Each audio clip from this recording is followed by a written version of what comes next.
In terms of the American capacity to do what needs to be done, some of the things that you outlined in this new reporting feel doable, if not politically difficult. For example, the first thing that you suggested is that the scientists need to be heard, that the people who are doing the day-to-day explaining of what's going on, what the dynamics are of the epidemic right now, what needs to be done to stop it, and why, should be scientists and not politicians. You wrote, in the same way that that General Schwarzkopf was the person explaining what was going on to in the Gulf War to the American people.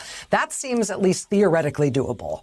But some of the other things that you talk about, I sort of am reading between the lines, but it seems to me that you're not sure that America will ever get it together to do some of the more extreme forms of isolation and intrusive monitoring.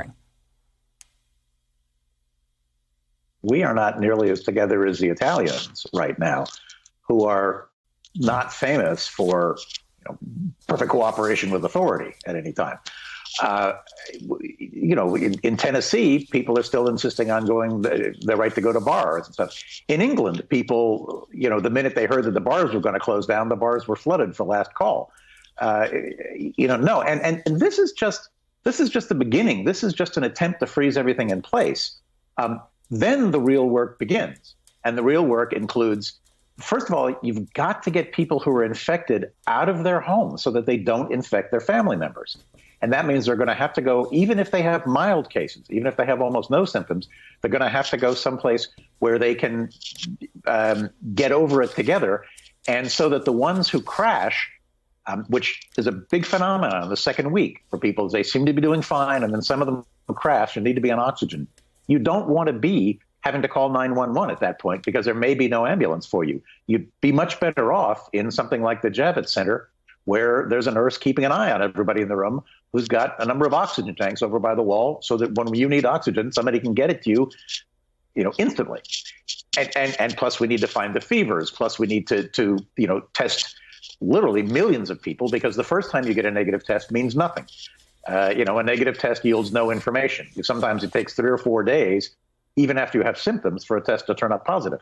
So there's a lot more to do, even after we go into a lockdown. And the president is talking about after 15 days, this may likely be over. And that's a disastrous way to look at it. In terms of finding the fevers, I was interested to see that Dr. Fauci did an interview with Science Magazine in which the interviewer asked him, listen, in China, one of the things they do is they, point an infrared thermometer at your forehead before they allow you into the grocery store, before they allow you on the bus, to check to see if you've got a fever. Is that something that we should be doing here? And Dr. Fauci responded positively to that and said, I will bring this up in our task force meetings. Logistically, I don't know if we can do it, but there's a good case to be made for doing that.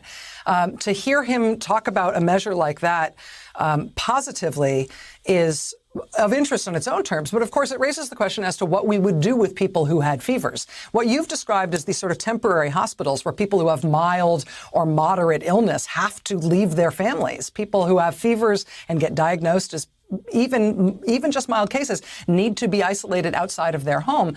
That would be the next logistical step you'd need in order for it to make sense to widely screen people for fever, right? Yes. And look, this is tough. You have to see this is an open carry issue.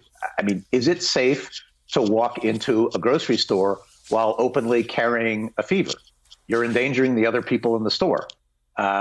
You yourself may not even recognize that you're sick and may need to crash. The fever doesn't mean you're tossed into isolation. The fever means in China that you're taken for a test to see what the cause of your fever is. They try to pull out flu, and they try to pull out the possibility of it being bacterial pneumonia and see, okay, if you have coronavirus, now we're going to put you in isolation. We're going to, you're for your own protection. Not everybody's case is mild. It's a misnomer to believe. You've probably seen the TV today. I mean, I had an email from a family of a 25-year-old guy, a very athletic young man.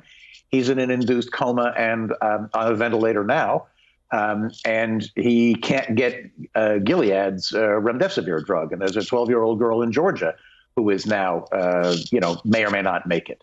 This notion that it's all only going to kill grandma as if that were okay has got to stop.